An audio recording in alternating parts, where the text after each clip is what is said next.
Good evening, everyone. Welcome to our first AUC Design Talk for this fall semester. This edition of AUC Design Talks will be focusing on collaborations in design and design collectives. Our guest speakers will be presenting and discussing their work in the framework of their collaborative framework and practices. The main aim is to discuss these collective social role in supporting design communities by offering an inspirational environment where design is more involved in its surroundings. Through those talks, we hope to shed light on different types of collaborations, the pros and cons that have been encountered and dealt with, and the future vision of collaboration in design regionally and globally, and its effect on expanding the graphic design field horizon. Allow me to introduce our speakers for tonight, Timm, Henger, and Gilbert Schneider. Both are working as independent designers based in Germany. Their collaboration started in 2016, even though they live in different cities, Leipzig and Berlin. They both are involved in design education. Timm was a former lecturer at the German University in Cairo and Berlin, and recently lecturing at the Academy of Fine Arts in Leipzig. Gilbert is recently lecturing at the Berlin School of Design and Communication. Welcome, Timm and Gilbert. Thank you for joining us tonight, and we are so much looking forward to your presentation. Before I hand over to you, I would like just to give a little notes about tonight's program. The presentation will take around 25 to 30 minutes, and it will be followed by Q&A. So please feel free to share your questions and comments with us later. We would love to open this conversation with our speakers. Enjoy your evening and wish everybody good time. And Timm, Gilbert, it's your floor. Thank you very much. Thanks, Hala, for giving this nice intro to us, and thanks for having us in the first place. Let's start with a presentation right now. First question, is everyone seeing the presentation? Yes. Yes. Great. Okay, thanks for the introduction. You said it right. This is Gilbert. My name is Timm, and together we go by the name of Sacco and Vanzetti. As you said it right, we are both independent graphic designers, but a lot of our work are collaborative, and yeah, we met in 2016 in Leipzig, and as you said, still, even though Gilbert lives in Berlin and I'm living in Leipzig, we still collaborate. And I think the reason why you invited us to talk about our work is, as you said, yeah, the advantages of collaboration in design. And so we basically put together our talk about this topic. So we're not only showing our work, but also want to talk about the great joy of collaboration, actually. This is why we call the talk The Joy of Collaboration. So we took a step back and thought about, okay, in general, why do we like to collaborate? And we came soon to the idea that collaboration is actually a quite natural thing. The beginning is we try to make it a little bit scientific. I mean, we're not scientists, but if we look at the nature in general, you can see that every life on Earth is actually based on cooperative or collaborative principles. For example, yeah, every life on Earth is based on amino acids, and they form chains. By merging together the singular parts merge together to large chains of proteins. And this is actually how life is created on Earth. Yes, when we take a look around into nature, we see like many different kinds of collaborations within one species, and also collaborations between different species.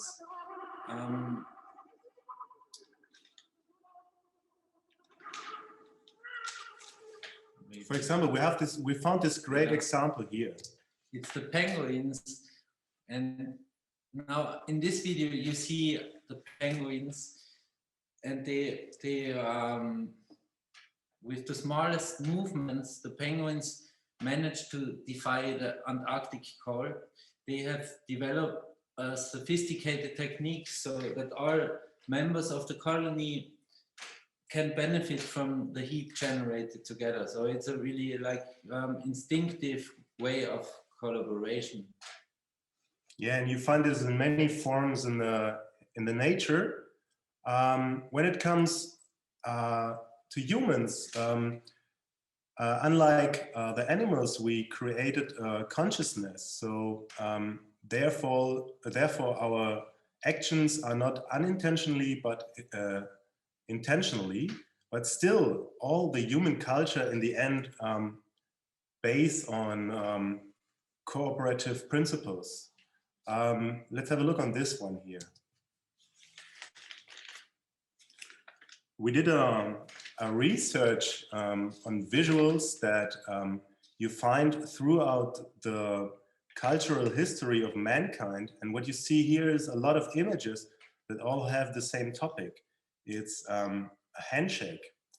And the handshake is a symbol for the idea of cooperation.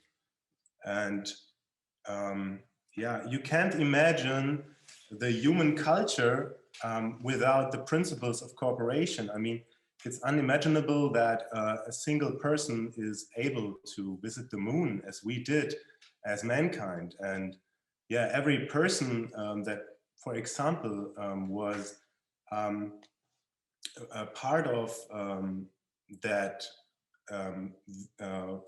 flight to the moon has his special abilities, and by combining those special abilities, we are able to reach much higher and much further than we would have been without the idea of collaboration. So now I think is it going? No, wait a second, what's... So now we want to take it to a more personal point. So why should one decide to collaborate? Is it out of a necessity, like in this case, probably? So yeah, let's have a more personal look why we both collaborate and why we think it's a great idea. And yeah, we have certain advantages that we want to share with you that we think are advantages of working together. One, I think maybe the most important thing is that we would say that you will increase the quality of your work. Even though there is a narrative of this solitaire artistic genius, for example, Leonardo or Michelangelo, that is working all alone in his workshop on outstanding work. We think it's only a narrative, that it's maybe based in the Christian culture, at least here in Europe, where the idea was that an artist is kind of a medium which God is using to speak to the people. But if you look at it objectively, you have to say that all these geniuses are not really working alone. They are they rely on the work of their assistants. They rely on the work of artists that came before them. So actually everything that is created is always based on the work and the thoughts and the ideas and the inputs you get from others. So on this one, you see me trying to play ping pong with myself. As you see, it works, but it doesn't work too good, actually. Yeah, I think this is a nice symbol, or yeah, you can see here that a person that is only interacting with him or herself, it's not really a good way to work, actually. So we think it's much more productive to share your capabilities. And one reason why this is so helpful is that unlike any other object, for example, a piece of chocolate, you share that with your fellows and you have half of it. It's something else when it comes to ideas, because ideas start to multiply if you share them. What we mean about that is, the great thing about ideas is that if you share them with your fellows, you kind of communicate about it. And so your thoughts and your brains kind of connect, and therefore you start to connect different ideas, and it will lead to more associations. Yeah, so the variety of the ideas will increase while talking about it and sharing your thoughts. And as you see in the middle of this sheet, it's actually an anagram, which is basically a word or a phrase that uses the letters or phrase of the same letters, but in a different order. So here you see the beginning word was original copy, and you have like many possibilities out of these two words. You can make many different combinations. So this is, we wanted to show this as a symbol for collaboration or for sharing the ideas. Yeah, so in general, you can say never hold back your ideas, because if you share them, it will lead to more ideas. So you're not losing anything if you share your ideas. It's the other way around. So what you see next is a little video that we put together. It shows our process of work, and let's have a look.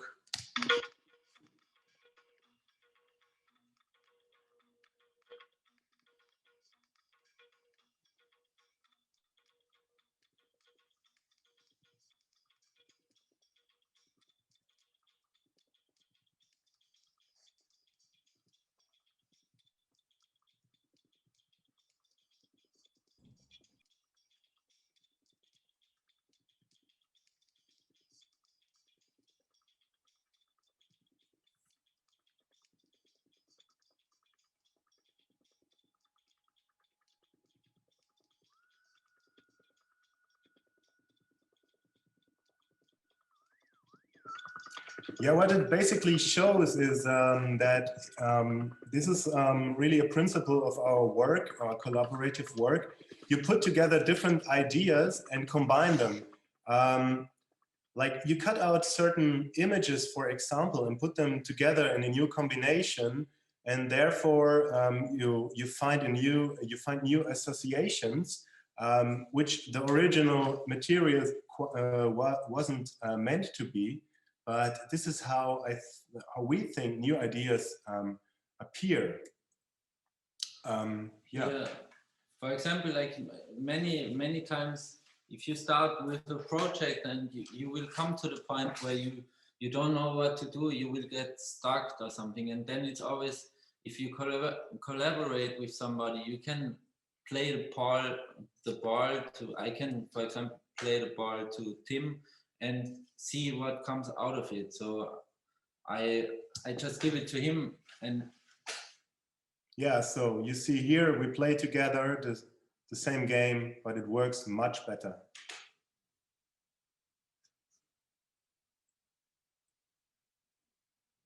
So yeah, and we are fortunately in this very good situation that through the modern technique of desktop publishing, you're not even forced to be in the same place work together. As Hala said, we live in different cities, but we don't have to meet every time we want to work together.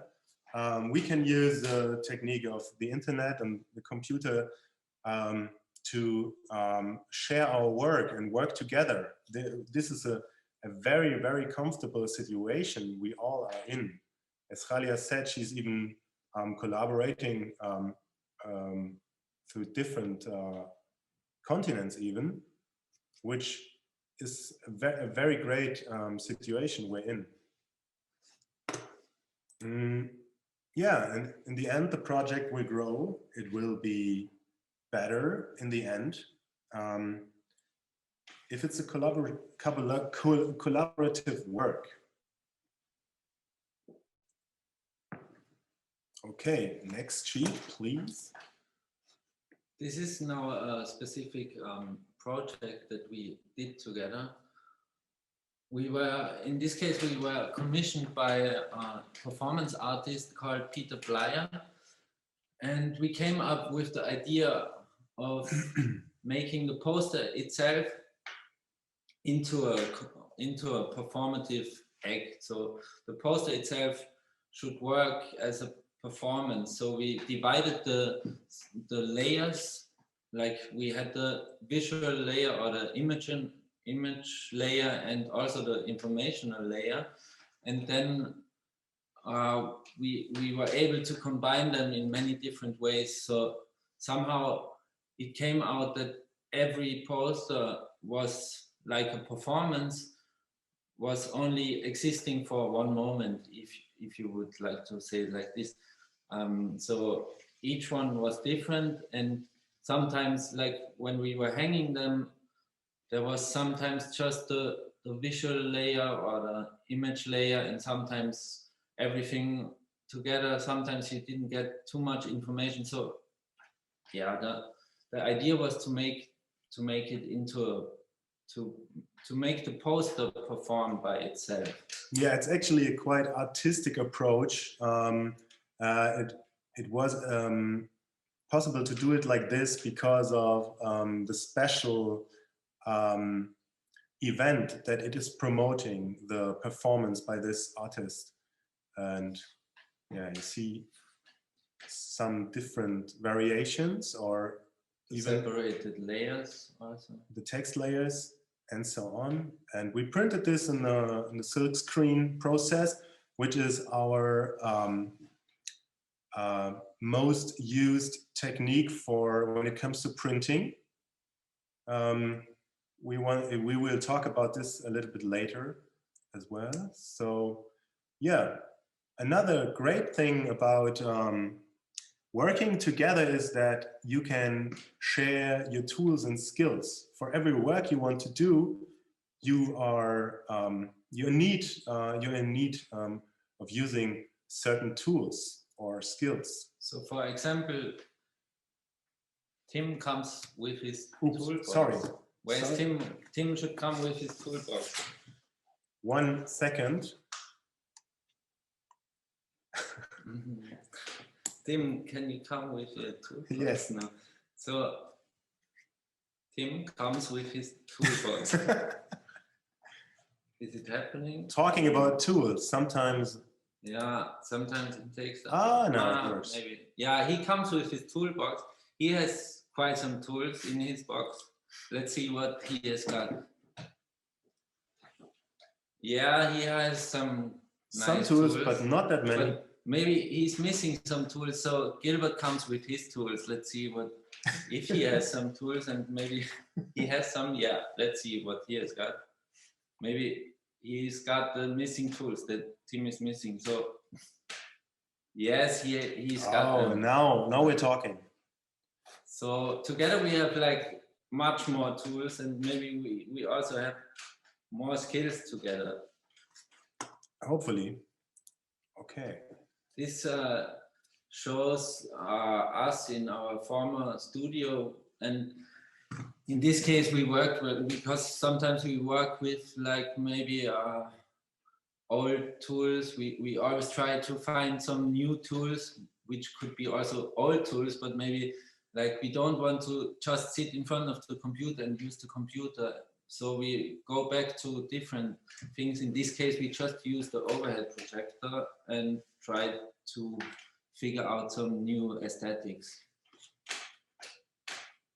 Yeah, and also you can share your tools, but you can also share your skills. For example, when it comes to skills that you are capable in certain software, you can share them, you can teach each other. Or as you see on the top right, the silk screen process is very important for our work. And so both of us had already experience in silk screen printing, but combining them, bringing them together, it enables us to better work, because we could teach each other in certain knowledge and techniques.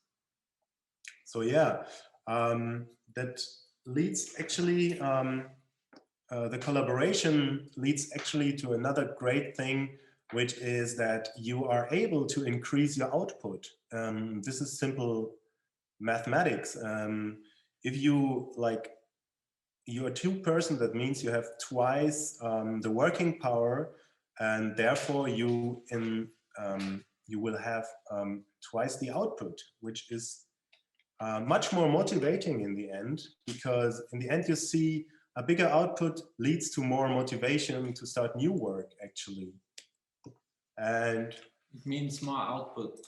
It means more output, as you see here.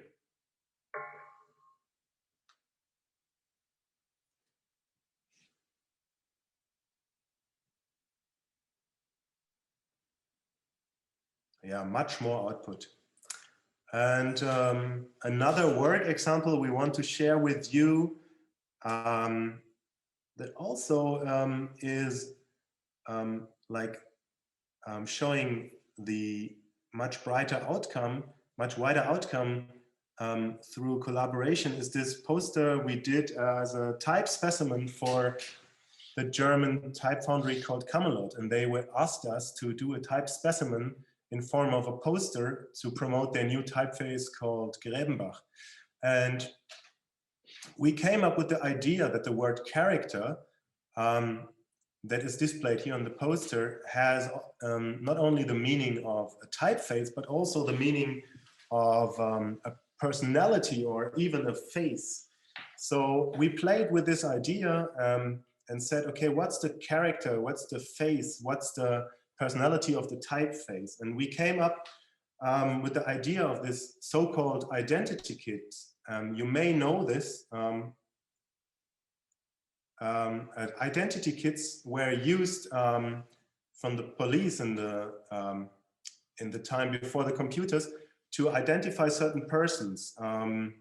So they ask people how a certain person looks, and then they combined these characteristics of faces to combine it to a face. And we bought some old books about this identity kit system, and out of this material we used as samples, we came up through a basic poster design, which is actually the grid of this original identity kit. And with all the material we sampled from the books, we came up with a large variety of different faces or characters we want to share here. Wait a second.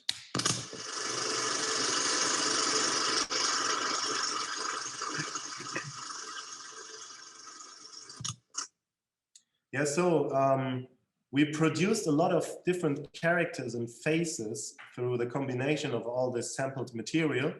And in the end, we had to choose of one of them, which was this one. So basically, in the end, this was our poster, our final poster, but we still like the whole process of creating a large variety of characters.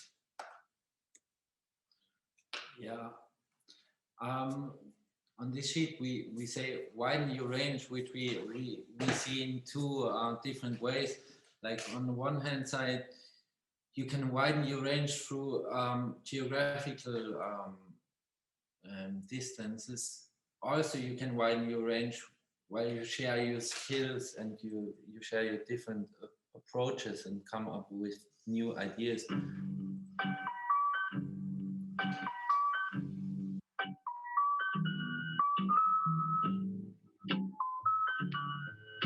For example, here it was the time when Timm was working in Cairo, and we still were collaborating for this library of nothing, and we did some experiments, and we came up with different projects. And also like that, because Timm was in Cairo, so he had a completely different impressions and different inputs. So we could share these inputs through the long distance and make something out of it. Actually, widen your range also means that you can motivate each other to widen the range through experimental work. Not only stick always with the computer, but try to experiment with new ways of creating images. And this is what Gilbert came up with, his typographic experiments. And on the same time, as Gilbert said, I was in Cairo, and let's have a look on this.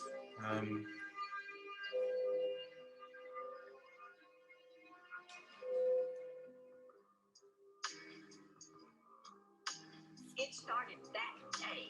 You got kicked out. I got booted. They tell me I can do anything. Everything we touch, everything we do to people who don't know the grounds. It gets bigger.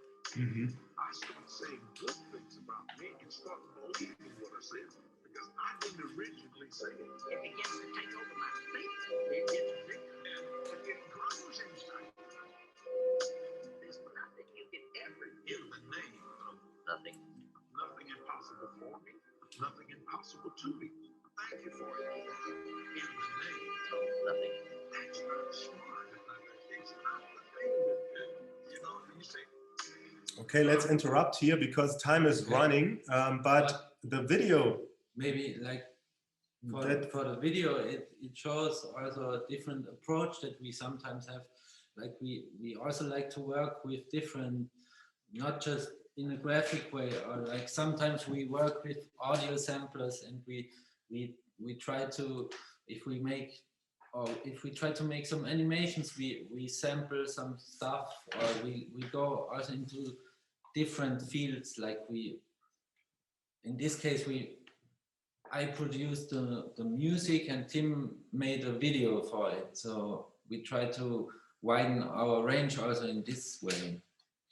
Yeah, so also maybe change artistic disciplines and try something new. For example, in this case, composing music. And as Gilbert said, he sent the music to me, and I put together this music video with material I found and recorded as in Cairo, for example. So another good thing about collaborating. Another good thing is that you get instant critique. So I mean, this image shows it probably pretty obvious that sometimes you work on a project and you are in too deep, you are way too deep inside the project. You don't see the big picture. You just see like the page in front of you, and then you need somebody to tell you. Yeah, because there's a German saying that goes like, you can't see the forest because of all the trees. If you are standing right in the middle of the forest, you can't see the bigger picture. And this is a very, very, very helpful thing about collaborating. The other person is capable to have a much wider view on the design, for example. Sometimes you can't see the problem within your design because you are too much into it. The other person with a different perspective gets the problem or the strength or the weaknesses of the design much quicker and much easier because he's not stuck into it. So the instant critique is a very, very important thing of collaboration. Here we have a specific example for this. It was a commission where we had to do a poster for Studienpreis, and first we were running in one direction. So like many times we started making experimentation in an analog way. So we came up with these photograms and did many like variations of these photograms, but somehow we lost the point.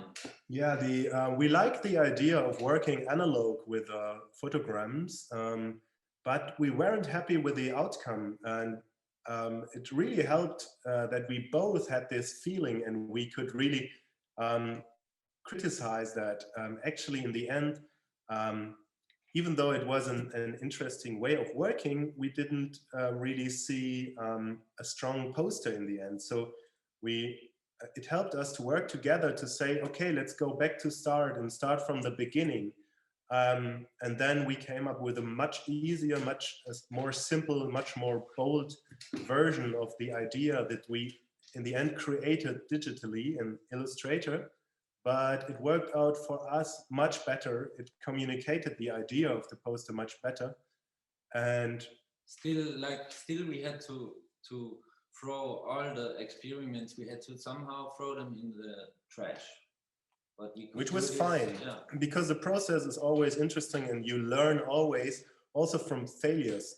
And yeah, so in the end, even though the poster design was made digitally, in the end, by printing it in screen print by ourselves, it's still an analog way of producing images.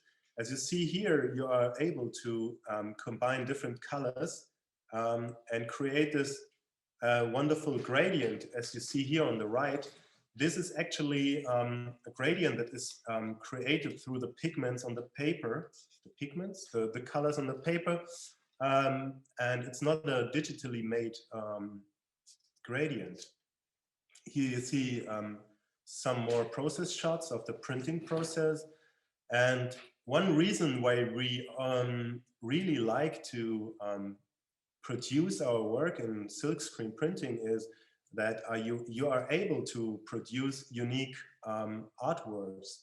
By just changing the color on the process, you are able to have a large variation, a wide variation of artworks, and you can learn through that process. And in the end, almost every poster is quite unique, which we think makes it really worthy to do this. Yeah, increase your exposure. So yeah, we do things together and then we share them on our different channels, so we get a bigger audience. That's about this. Yeah, it's self-explaining, I guess. Here you see an animated poster.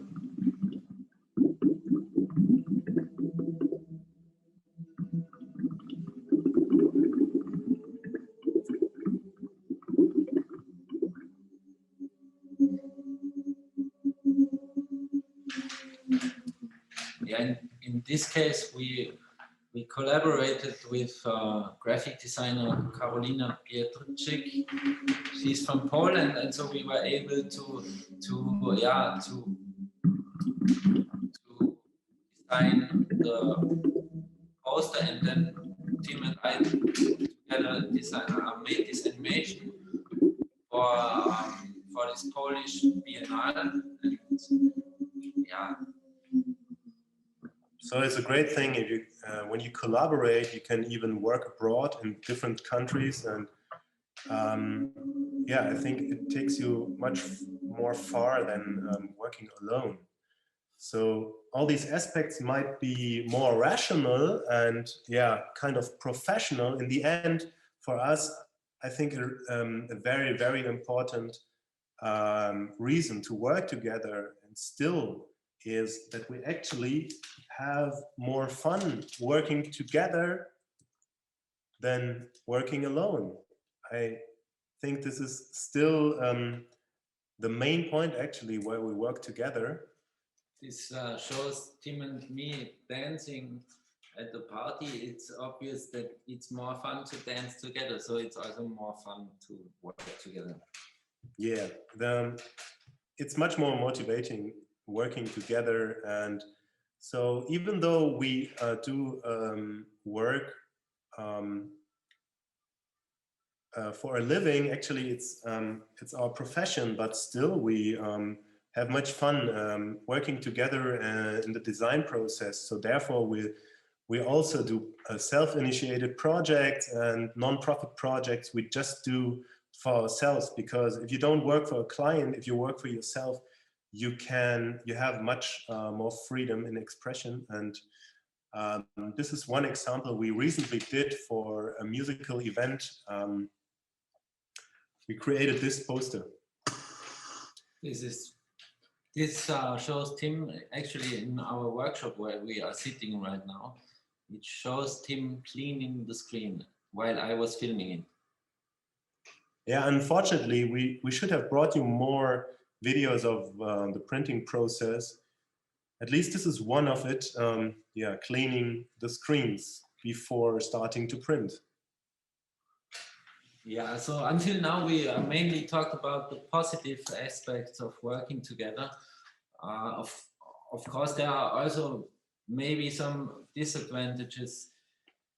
For example, of course, you have to share the money also. So it might be that if you look at it briefly, you have less money. But also on the other hand side, maybe because you have more tools, you have more skills. So in the end, if you work together for a long time, maybe you will get even richer. Maybe.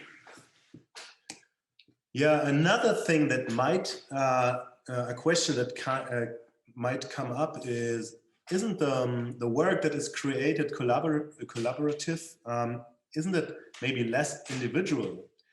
And we thought about that, and we think maybe it's less individual, but in the end, we think it's still more original, because individual doesn't mean it's original. I think by combining different thoughts and, as we said before, sharing ideas and yeah, like combining them, you rather come up with new, much more original ideas than only, yeah, that you could create by yourself. So yeah, so the question is actually, is it more important to push your ego or push the quality of the work? And we think, yeah, the work might be less individual. It's more like the process of a group of people, but we think that the possibility that this work is much more original is much higher. Also, maybe the danger of repeating yourself is less high. So if you work together, maybe you come up with, or you can, yeah, immediately maybe tell the other one that we did this before. This is another project that we did together. We were invited to the Soirée Graphique, which took place in Switzerland some time ago, and the task was to we were allowed to choose a photograph by some artists, and then we had to interpret it in our way. So like we got this photograph of these two photographers. We chose it, and we had to yeah, to make it, or to transferred into visual work, a graphical work. And yeah, I think we also chose this picture talking about originality.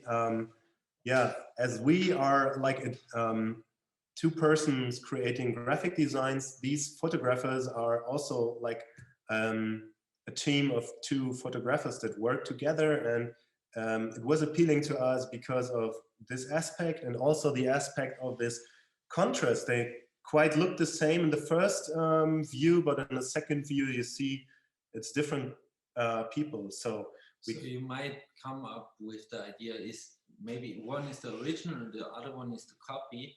So we thought it's for us, we took the theme of original copy, and so like many times we created our box of material, and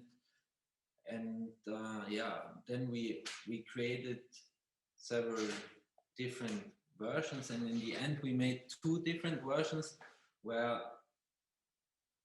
neither one or the other is the original or the copy. Yeah, we kind of broke the rules of this graphical event because we were supposed to submit one design, but since we worked as a duo, we thought it would be a nice idea to supply two different versions of the same topic. And I think the idea of that we're dealing with the original and the copy is quite interesting in this context. Here you see again like the research material that we used in the end.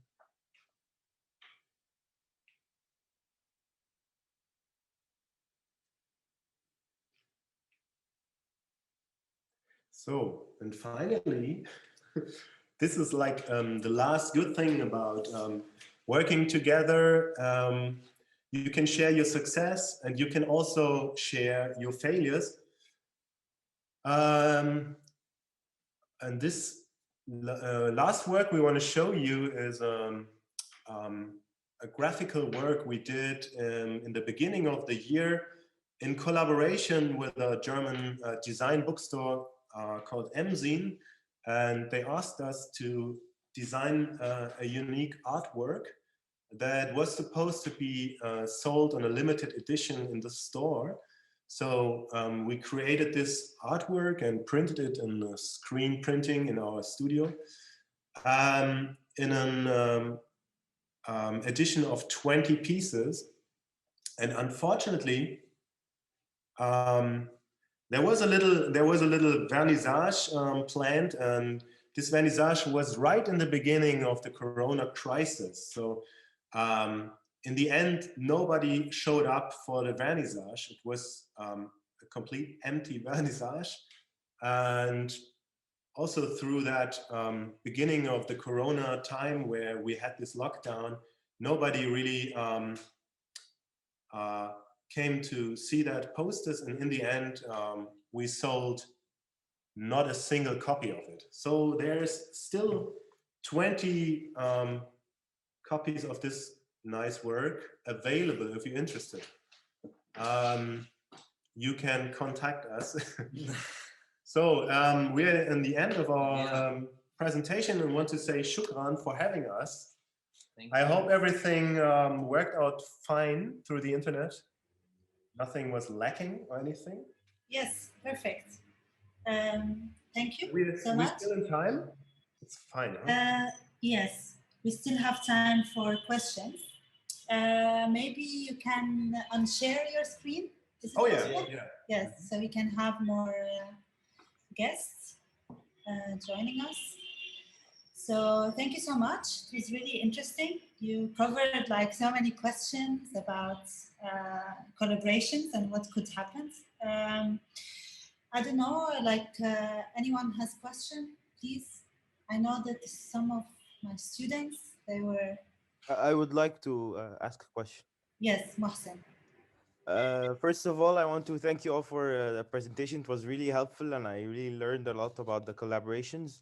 But I really wanted to ask about how do you get inspired? What are the things that makes you inspired, and how do you start a new project? Yani, what do you do a research, or do you plan things out? Or for instance, like the things are you get commissioned, do you start off looking around, or you just come up with ideas and write it down? I mean, like many times we start with, of course, we start with research, and many times it starts actually with us looking for some, for example, we look for some books and then we buy some old books and we try to come up with ideas through that. Or, I mean, I think, as Gilbert said, we're starting to research.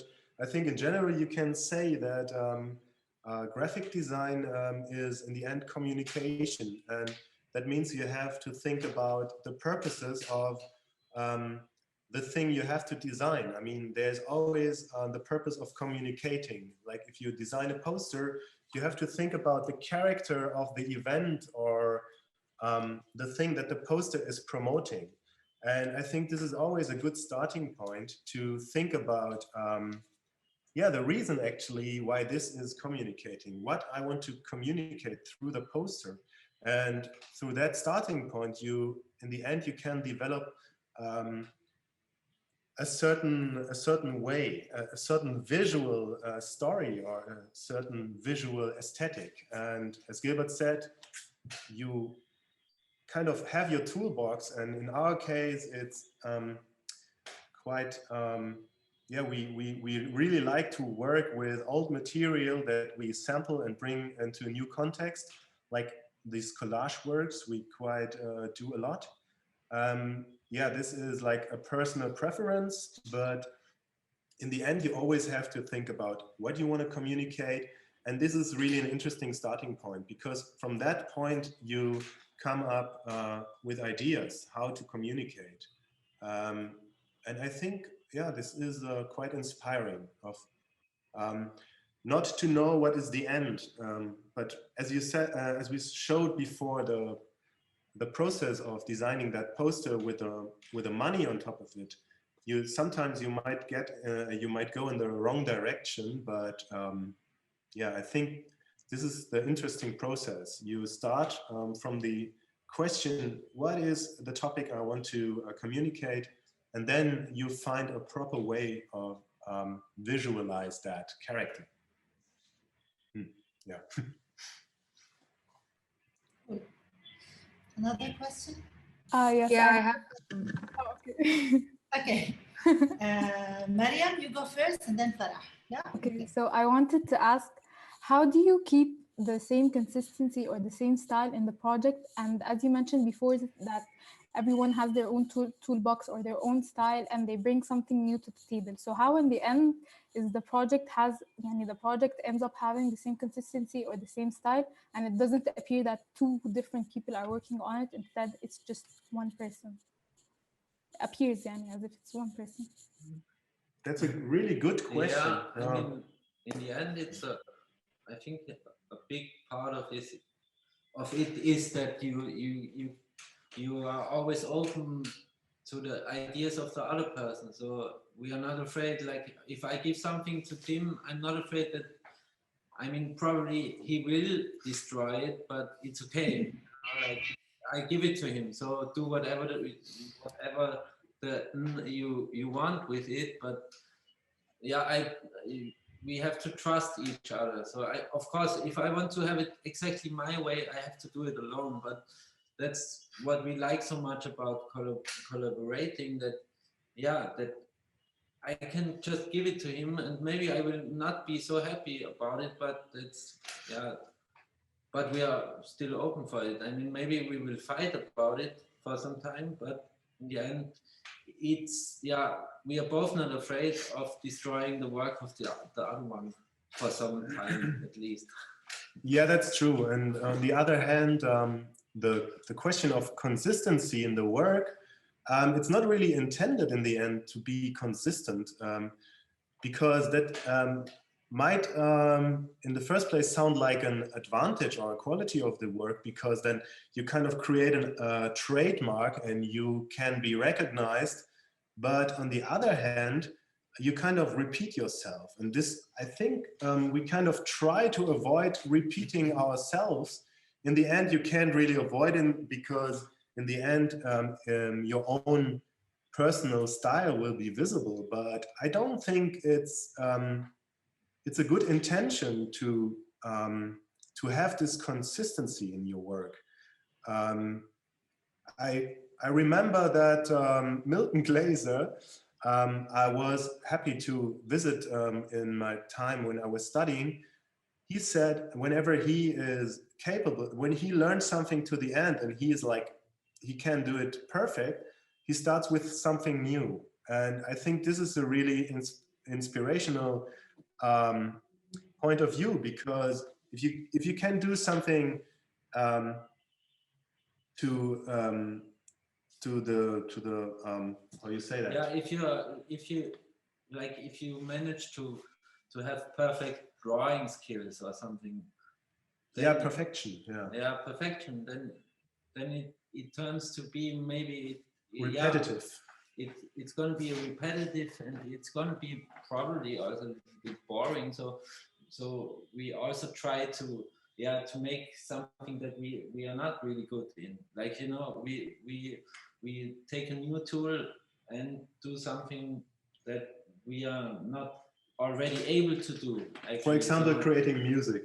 Yeah, for example, creating music, we're not good in it, maybe, but we have lots of fun with it, and also, yeah, we like this position that you are in if you are not really good in something. It has some lightness, and you're just trying. So, and this moment of trying is really, like, for us, it's a really good moment and an important moment. So yeah, sometimes, I mean, yeah, if you try something, it looks much better than the outcome would be if you would be already a master of this technique. Yeah. So are you like in constant learning process as well? Yeah. So you kind of push it yourself to learn new things. You never like kind of this perfect designer that is, you know, have it all and try to sell himself as a kind of polished product, right? So we try to. I mean, I think it's much more, yeah. It's always much more important and interesting if we can find new ways instead of like doing the things that we are already probably quite good in. But yeah, a good example would be you all know how to use a certain software. Let's say InDesign, and if you work with InDesign over the years, you kind of like having this path you always go, and you're always repeating certain routines, and sometimes it's nice to get out of these routines, because these routines are limiting your capabilities in a way, you know. So if you might want to, for example, do a layout in a, I don't know, in a complete inappropriate software that is not made for doing it, you might come up with new ideas of visual, visual context. Yeah, mistakes, and they are unforeseeable, and maybe they are much better than if you would learn it from somebody. So we try to take these accidents or like we try also to welcome the things that happen by chance, you know, like we don't want to plan everything. So if something happens, we are happy to just take it as it is. Yeah, and I think the consistency is coming by nature. I mean, you can't really avoid it in the end. So I think this is not a point you need to worry of, I guess. Farah? Hi, you said that you're already used to working online and through like the screen, but I want to know if the pandemic affected that the quality of collaboration, and if yes, how did you overcome that challenge?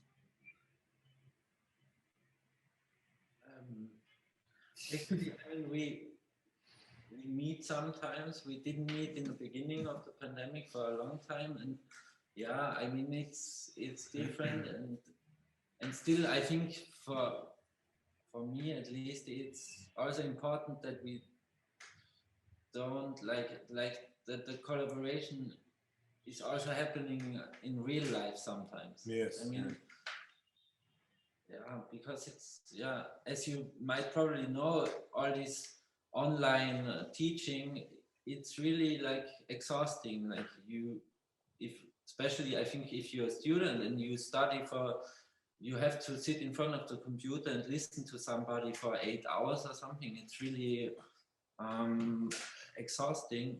And so it is also, I think, with collaborating. I mean, of course, it's possible and it's good, but I mean, we are in a good position that we can also meet sometimes. Yeah, I think it's quite needful to interact in a personal way, and the computer enables you to do that in a certain way, but I think we all agree that we are missing certain qualities of human interaction if we are only able to connect through the internet. So yeah, we really look forward to the post-pandemic times when we can meet each other again and yeah, work together in person. I think we all agree in that. Yes, me too.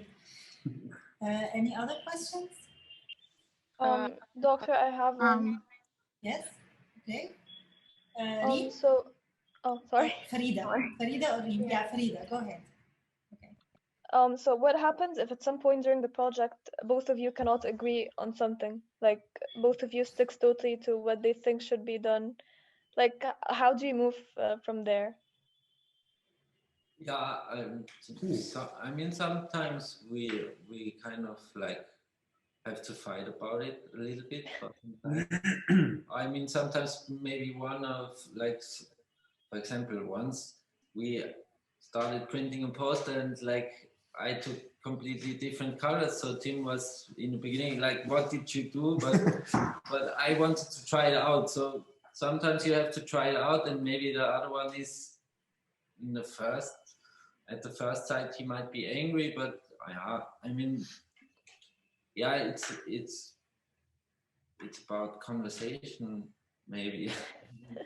Yeah. Yeah. Of course, And in the end, this is the interesting part in design process. Unlike science, it's not an exact thing, right? There's always this subjective aspect to it. Nobody can say if a design is better than the other. I mean, there's certain aspects of the design that you can really put your finger on, but in the end, it's subjective. So yeah, it's really interesting to like share each other's perspectives on it. And basically, I have to say, in general, we quite have the same feeling in the end. If we see that a certain work isn't that strong, we kind of share the same feeling about it. And if something did work out really good, then there's not too much arguing about the quality of work in the end. I don't know. I would say maybe sometimes on certain aspects like color or something, but mostly it works out quite well. Right? As we said before, if you feel like uncomfortable with a certain work, then interestingly, you share that feeling. As we said before about this photogram work, in the end, we both had this feeling. If you worked on that on your own, you might not be able to admit it to yourself because you put a lot of work. But then if you both have this like doubt about it, it becomes much more clear that you might went the wrong path. So it's interesting that in the end, you don't have to fight too much about it. Yeah? Yeah, but I mean, like, obviously, it's also really important that we are not afraid of telling the other one that this is probably not the best solution for a commission. So Timm will not be crying in the corner if I tell him what you did yesterday was really not good.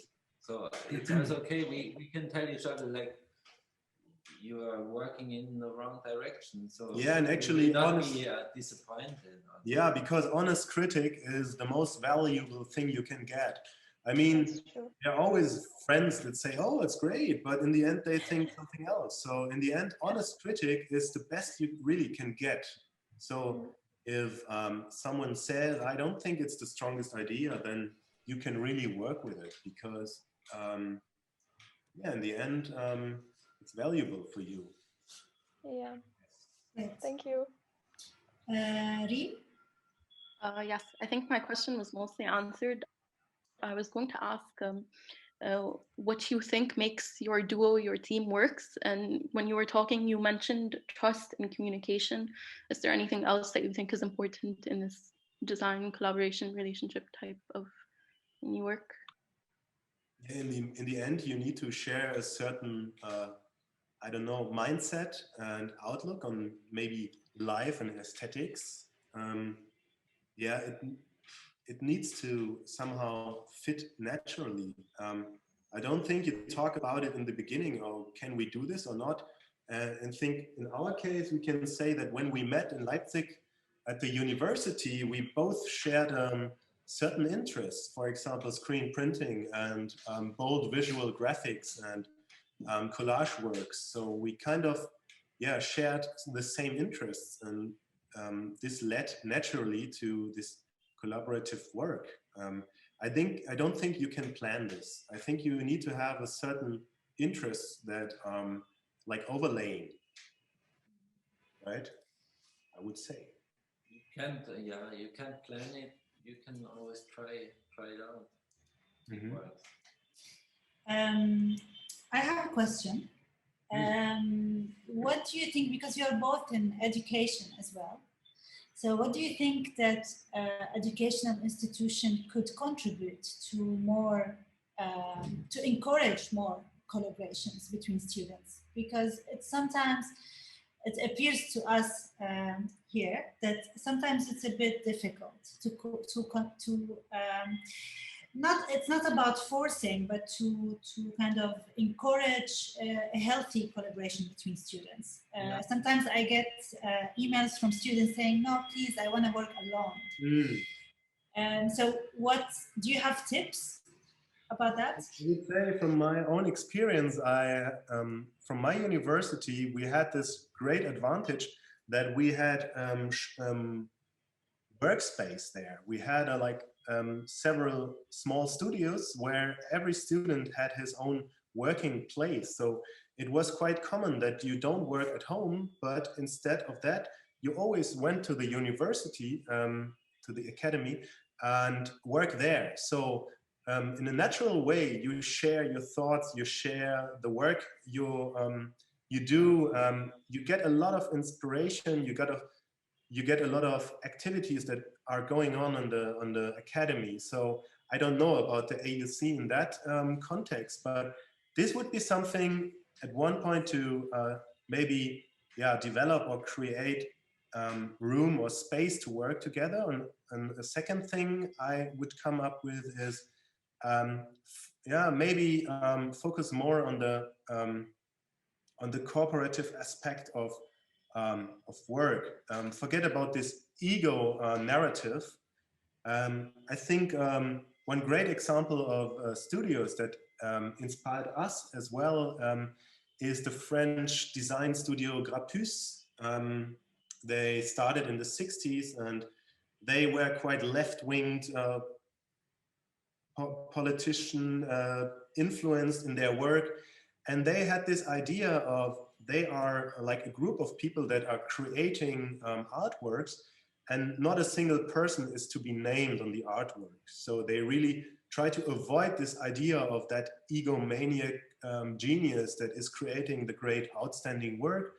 But instead of that, they created outstanding, really, really great work that really pushed the French graphic design in a certain direction by doing it as a group of people, you know. And I think maybe to educate people more about the possibilities of co-working and coming together and share the qualities, than just trying to be as individual and as successful as a single person. You know, I think maybe that's an old idea in a way.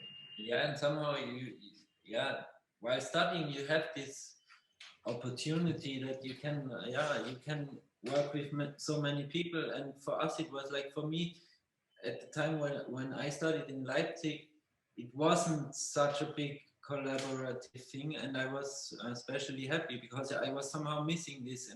And when Timm came, then we started collaborating, and it flourished, and so we shared our skills. Of course, we got many inputs from our profs, but the most things we learned were from each other in the end. Because we were working together, and we shared, like, what paper do you use, what colors should we use, like which program for this, and how do you do this. So if you work together, you can always show everything, teach one. So and that's like you go on much faster like this if you share just everything. Yeah, as we always said that in our academy, that each student is teaching the other. It's like Gilbert said, it's not so much about the input of professors. I mean, there was quite a huge impact, but it's this daily routine of working together, seeing what is the other one doing, and like influencing each other and taking others as examples. And so, yeah, it's really like this. You teach each other by working together. And this is such a great advantage you have while studying. When after your diploma, you will work maybe alone, and then you see the difference, right? The influences that you are missing, not be able to, share your time together on the university or in the academy. So this is very, very valuable, I guess. Great. I have another question from someone who's watching on YouTube, because we have YouTube. So he was asking if you, what you feel about design trends, and if you yourself follow those trends or try to avoid them. Yeah, I mean, we have like different thoughts. I mean, like many different thoughts about it. Somehow, of course, we follow the trends also. We are both on Instagram, but somehow we also I mean, we think I think if you watch if you go through Instagram all day long, your own work will probably look like all these works automatically. You can't even work against it because you're watching this all the time. So it's in your brain, and what you will do will also be somehow similar. And so we try to not, to not follow the trends. Yeah, because on the other hand, it's unrealistic to say you're avoiding everything that is right now the trend. So in the end, you always you're consuming all of it, and then the question maybe is more not to avoid it, but how you kind of how you can come up with different ideas, or with new ways. And this is how, if we try to work with, or if we try to find new tools, then this is a reason why we try to find, we try to work with a different machine, or finding some techniques that we didn't use until the time, or that we didn't see to be used so many times, or that we normally wouldn't use. Yeah, but I think it's not necessary to be afraid of the trends, or what's the spirit of the time. I mean, you consuming it anyway, and you kind of reflecting it. So I think the better you reflect it, the better is maybe the outcome. So of course you are influenced by these times today. But I mean, we still have a long history of visual culture, and I mean, why you should just repeat the things that are on the table right now. I mean, there's hundreds and hundreds of years of visual culture, and I mean, you can also use that as an inspiration, right? So, I mean, in the end, you can't avoid it, but it's also fine as long as you're trying to, yeah, combine your influences in a maybe in an original way, I guess.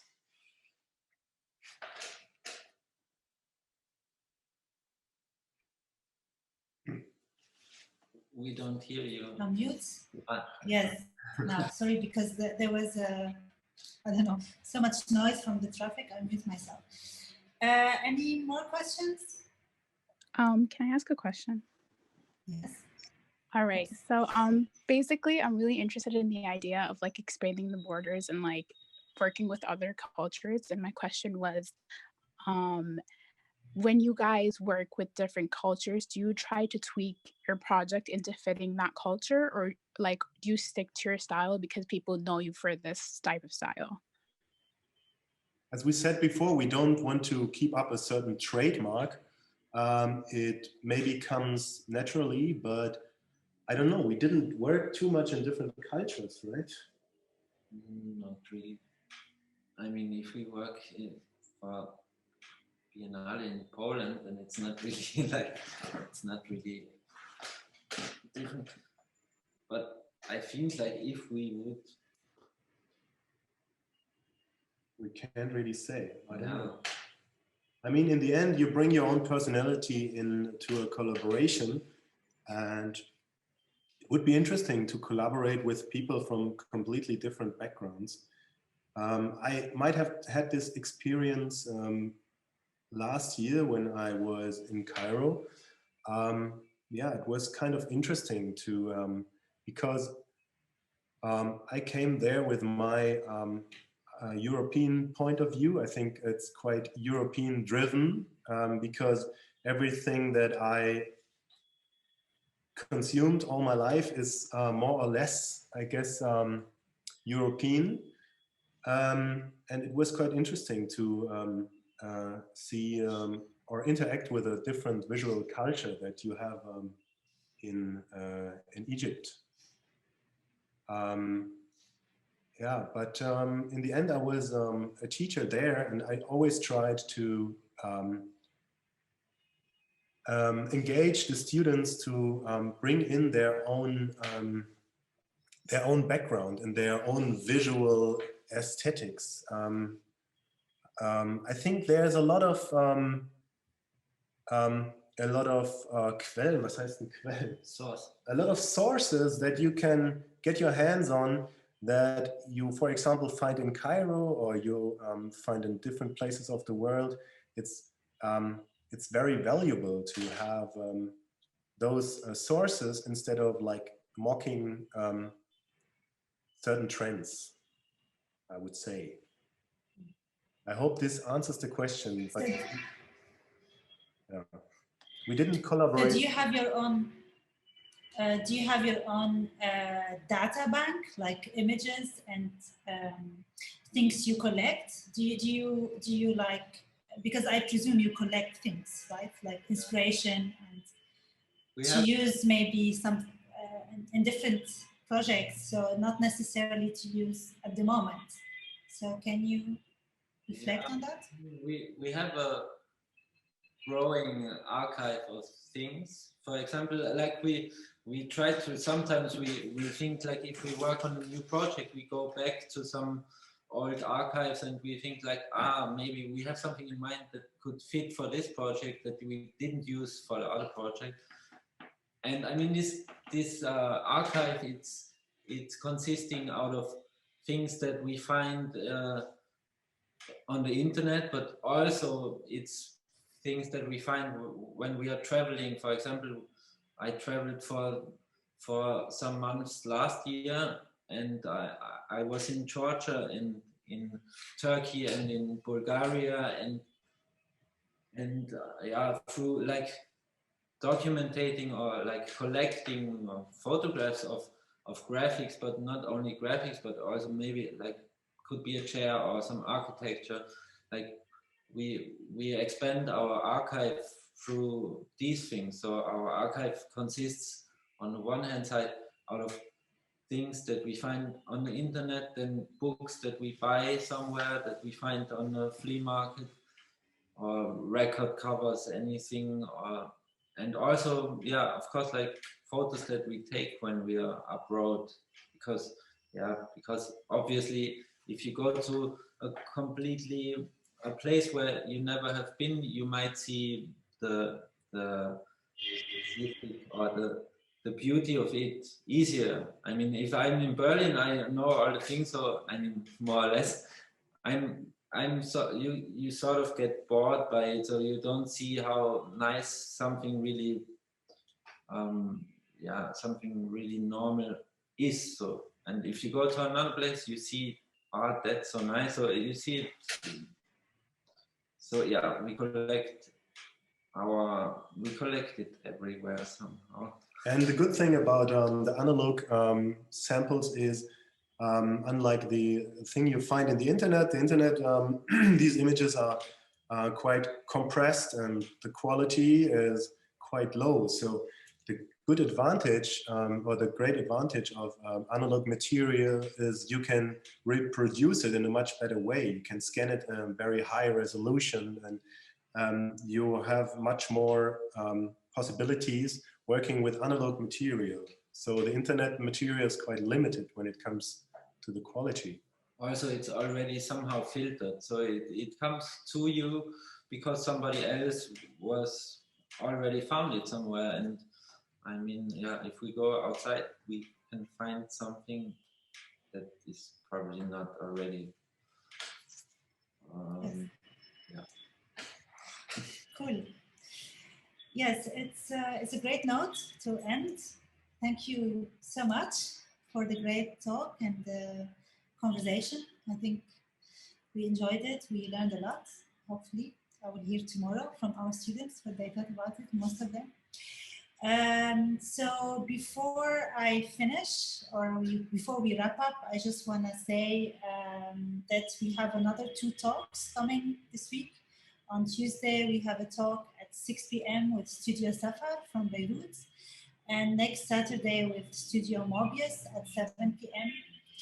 So please join us, Timm and Gilbert, if you have the time and you want to meet like maybe collectives from the Middle East. So Studio Safar are from Beirut and Mobius are from, they are between Dubai and Sharjah in the Emirates. So who knows, maybe you also collaborate with those studios in the future. Who knows?